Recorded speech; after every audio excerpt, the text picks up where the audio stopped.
Hello, Alex here, Cobra Whips. Snake whips and their terminations today. This is a 3-foot snake with a typical hitched fall. It's plaited from the butt and the ends of the strands are hitched around the fall. I showed you a replacement of that earlier. That's fairly typical, but quite a number of people are making snakes and signal whips and paracord. I thought I'd show you how to do what has become known as the English eye. I just call it a lash loop, and it's essentially this. A little plaited end through which you can put an interchangeable, replaceable fall. And that's what you have there. Now this one is quite a thick, chunky point. It's a 6-strand point designed to take a chunky red hide fall. And that is made of a 3-strand flat braid around there, with the ends brought together in a 6-plait round braid around the core. That's not how I'm going to do it. As I say, that's really to take quite a heavy, chunky fall or lash. I said, oh yeah, this is the kind of core that I typically use on snakes of whatever disposition. It's leather, it's shot loaded, and I tend to strip the twine off as I'm plaiting from the pointy end. Okay, first of all, if you want to do one with a small lash loop, I mean that's as I say obvious. It's a 3-plait going into a 6-plait, no great mysteries. But if you want a fine point, because you have a paracord lash on the thing, or it's a signal whip or something like that, then you are going to be using a 4-plait point with a slit braided lash loop or English eye. Let's get used to calling that, as opposed to an Aussie eye or an American eye. So first up, get your 2 bits of paracord with the guts taken out. Stick a couple of needles on the end. These are split needles. Great for leather work just as nicely on paracord, but you do have to keep them all tucked in place with a little bit of tape, because they fray like crazy. I mean, you can melt the ends, but ultimately you don't want anything sticky out or snaggy at this point, or will become clear. Right, that's that. Right, that's my first 2 strands. Next, find the middle point of one of them. There you go. Now I like to organise myself so that my needle ends are pointing away, so I know what I'm about here. Because the next thing you do is you get your midpoint of that one and a pokey stick and poke a little hole in. Take your needle and remove the pokey stick and immediately push in the needle. Immediately, because the hole will close up again. And then you simply pull this through until it is halfway, like that. And then you take your needle from the other one. So it helps to do it all in the right direction. Now paracord is not, it's a round braid, but once you pull the guts out, it's flat. So use that flatness to avoid twisting the cord, because if you have a look at some plaited whips where it's been a little bit less than meticulously careful, there's a little bit of a twist sometimes and a bit of plaiting here or there because there's a bit of a twist in the cord. So nice and flat.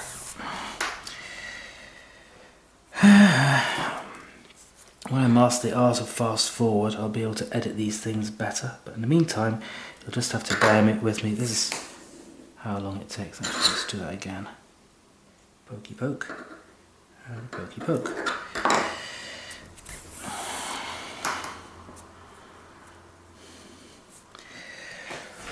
Ho hum, it's all very lengthy and boring. That's what whip making is, stitch, stitch, stitch. But if you get into a rhythm with it, it becomes really very neat.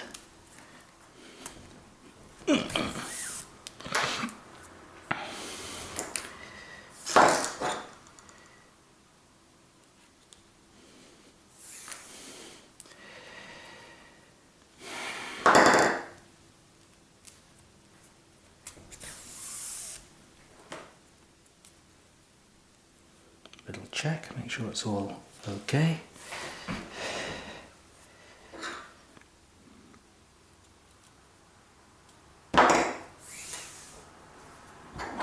Phase again, aren't I? There we go. In you go, and in you go.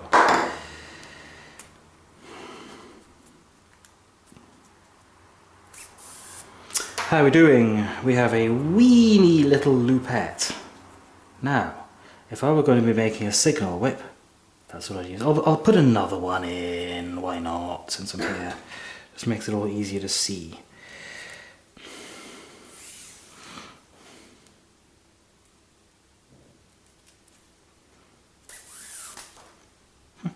Well, I'm doing that one again.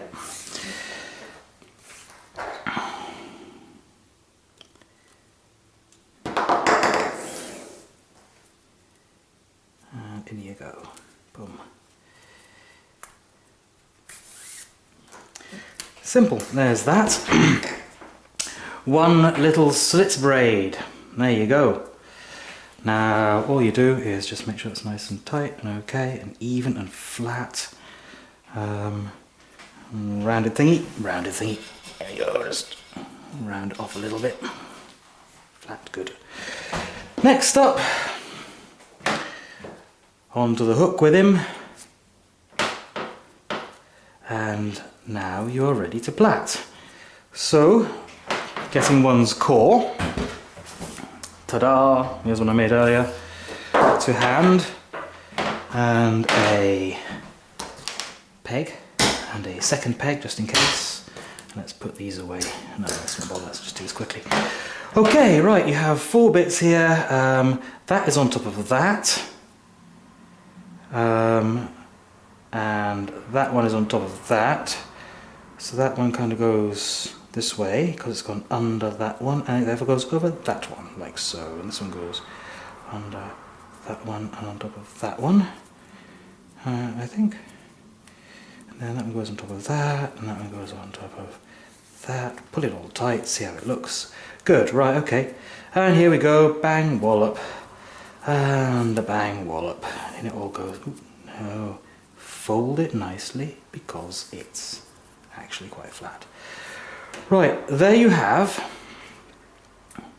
the beginnings of an English eye. Very small slip braid, 4 plait point, and just dive in here underneath my stuff, my little hook. And say at that point we're going to add the, here's where your little truncated close peg comes in handy. Just put that. Yes, I know, it looks silly, but I'm going to shove this down my belt like that and hold it between my legs like so. That way I can feed the point up into the plait without the whole thing pulling out of the way, at least at this stage. Hold that. Okay, you have your 4 plaits. Say I want to insert my core here. I insert my core here. There's a little bit poking up out of there. And pull, and in it goes. And pull, and in it goes, and so on and so forth. Now you get to do around about a few of these anyway, and then gently pull the end of the core into, can you see this? I hope you can. Pull it inside the plait, not quite inside, just a little bit poking out there. Just keeps it easier to keep an eye on. Tweak, fold. Sooner or later we're going to have to start adding strands. I'm not going to actually carry on and do this as a full whip. This is destined to be a 20 strand snake whip in kangaroo hide. So let's do a few more in case the end falls out. And then it's splicing in the next set of strands to bring it from 4 plait up to 8, sorry, from 4 plait to 6 plait. Just all doing this really quickly. Right, there, your world now looks sort of like that, and it's coming together. Oh, there you are. Peg take it in place. Leave that tucked into trousers like that. Looking extra silly, and okay, I'm splicing in a couple of strands now, that's these two. And I find the easiest thing to do is to put them on top of each other, nice and flat, like this. Then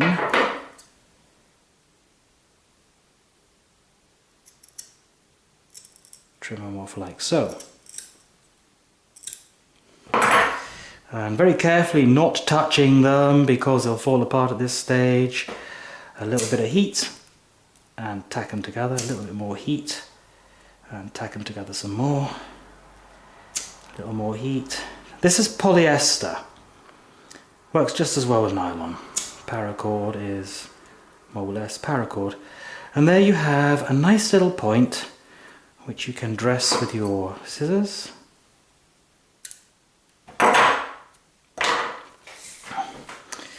And having still got one's core tucked in place, you plonk that over the top and get rid of your peg. Tuck your little end under here, like that. Carry on plaiting over the whole lot, pull, in it goes. Pull, in it goes. Now, you saw the way that that core slid nice and gently inside the plaiting. That is because it's a greased leather core and doesn't have a lot of friction. This paracord has rather more friction, so you have to be a bit more careful how you handle it in some ways. So tweak the end in until it is tucked in completely. And hold it in place. Try not to pull it out, because if you pull it out you have to unravel it and do it again.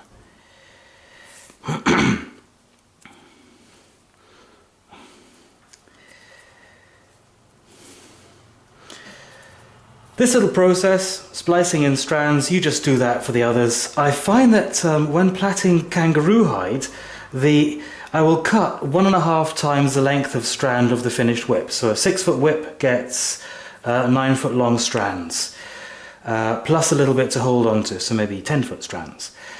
Paracord doesn't stretch quite as much in the greasing. Well, you don't grease it and slick it and stretch it for one thing anyway. So, oh, where am I? Oh yeah, I can now take some strands out, can't I? I'm just busy plaiting over that. No, a bit more. And I find that the plaiting ratio is 2 times, 1 3/4 to 2 times. Okay, we got to this point. So in other words, 3-foot whip, you need 6-foot strands plus a bit to hold on to. You're looking at 7 and a bit strands. Right, now I've got my 2 shorter strands spliced in. What I do is then next bring them out. So this one, actually that'll come out right nicely like that. Under 1 over 2, like so. And this one goes under 2 over 1. Now, where you actually do this is a matter of an individual whip. I mean, sometimes I leave it a couple of stitches, sometimes I leave it a few more. And it will, I don't think I've left enough, but never mind. I am just illustrating rather than actually making one. That's under 1 over 2, under 2 over 1. Makes it all a little bit more even. Now you can't really hope, like you can with a kangaroo hide whip, to kind of fudge it a bit at the end, and you know, if it's a bit lumpy, you'll kind of roll the lumps out of it. When you're folding in or plaiting in the newly added strands, don't pull them too tight, they'll just come adrift. So keep an eye on which ones they are. That one can go tight, for example. And this one.